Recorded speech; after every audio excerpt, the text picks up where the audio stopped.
মার্কিন যুক্তরাষ্ট্র ইরানের পারমাণবিক স্থাপনায় হামলা চালানোর পর তেহরানের পাল্টা প্রতিক্রিয়ার মুখোমুখি হচ্ছে ইসরায়েল। একের পর এক ক্ষেপণাস্ত্র হামলায় কাঁপছে দেশটির তেল আবিব ও হাইফা শহর। ইরান থেকে 2 দফায় ছোড়া মিসাইলে আতঙ্ক ছড়িয়ে পড়েছে পুরো ইসরায়েলে। প্রশ্ন, মার্কিন হামলার প্রতিশোধ কি ইসরায়েল ধ্বংস করেই দেবে ইরান? বিস্তারিত জানাচ্ছেন ইশতিয়াক হোসেন। মধ্যপ্রাচ্যের আকাশে যুদ্ধের বাতাস। ইরান ইসরায়েল সংঘাতের নবম দিনে পুরোপুরি উত্তপ্ত হয়ে উঠেছে পরিস্থিতি।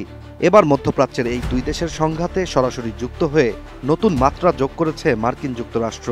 22 জুন গভীর রাতে ইরানের 3টি গুরুত্বপূর্ণ পারমাণবিক স্থাপনায় বিমান ও ক্ষেপণাস্ত্র হামলা চালিয়েই যুদ্ধের মোড় ঘুরিয়ে দিয়েছে যুক্তরাষ্ট্র। দেশটির দাবি, ইরানের পারমাণবিক স্থাপনা ধ্বংস করা হয়েছে। মার্কিন যুক্তরাষ্ট্রের এই হামলার পাল্টা জবাবে ইরান এবার সরাসরি ইসরায়েলে ভয়াবহ মিসাইল হামলা চালিয়েছে। ইসরায়েলি সেনাবাহিনী IDF এর দাবি, ইরান এবার 2 দফায় মোট 27টি ব্যালিস্টিক ক্ষেপণাস্ত্র নিক্ষেপ করেছে। ইরানি হামলায় প্রথম দফায় 22টি ও দ্বিতীয় দফায় 5টি ব্যালিস্টিক মিসাইল ছোড়া হয়।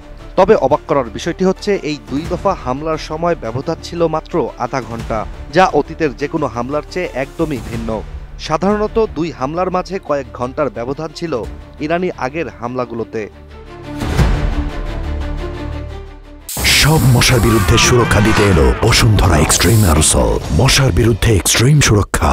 কাতার ভিত্তিক সংবাদ মাধ্যম আল জাজিরা থেকে জানা যায়, এবারের ইরানি হামলার লক্ষ্যবস্তু ছিল ইসরায়েলের বিশাল এলাকা, যার মধ্যে রয়েছে দখলকৃত সিরিয়ান গোলান মালভূমি, আপার গ্যালিলি অঞ্চল, উত্তর উপকূলীয় এলাকা এবং কেন্দ্রীয় ইসরায়েল।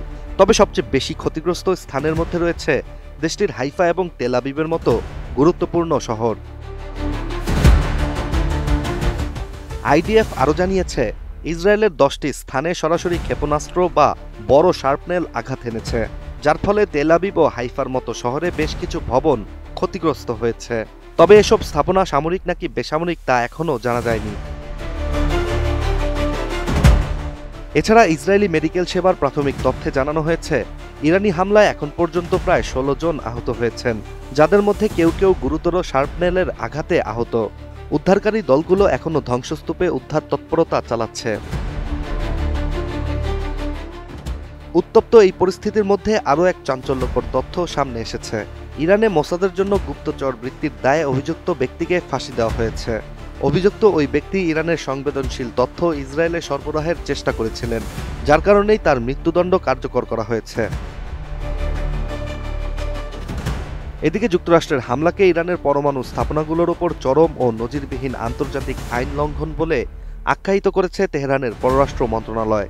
তেহরানের মতে, যুক্তরাষ্ট্র কোনো নীতিমালা বা নৈতিকতার ধার ধারে না এবং একটি দখলদার ও গণহত্যাকারী শাসনের লক্ষ্য পূরণে আইন বহির্ভূত ও অপরাধমূলক কার্যকলাপে লিপ্ত রয়েছে। সবশেষ এই হামলার বিরুদ্ধে প্রতিরোধ গড়ে তোলার অধিকার রয়েছে বলেও হুঁশিয়ারি দিয়েছে তেহরান। বিশ্লেষকদের ধারণা, মার্কিন যুক্তরাষ্ট্রের সরাসরি হস্তক্ষেপ মধ্যপ্রাচ্যের সংঘর্ষকে নতুন এক যুদ্ধের দিকে ঠেলে দিচ্ছে। বিগত 9 দিনের ইরান ইসরায়েল সংঘাতে জাতিসংঘ, ইউরোপীয় ইউনিয়ন এবং বড় পরাশক্তি দেশগুলো উদ্বেগ প্রকাশ করে শান্তি প্রতিষ্ঠার আহ্বান জানালেও এখন পরিস্থিতি নিয়ন্ত্রণের বাইরে। এখন দেখার বিষয়, মার্কিন যুক্তরাষ্ট্রের এই হামলার পর ইরান কি ইসরায়েলে হামলা চালিয়েই নিজেদের প্রতিশোধ নেবে, নাকি মধ্যপ্রাচ্যে উপস্থিত আমেরিকার সামরিক ঘাঁটিগুলোতেও হামলা চালাবে। Ishtiaq Hossain, ATN news.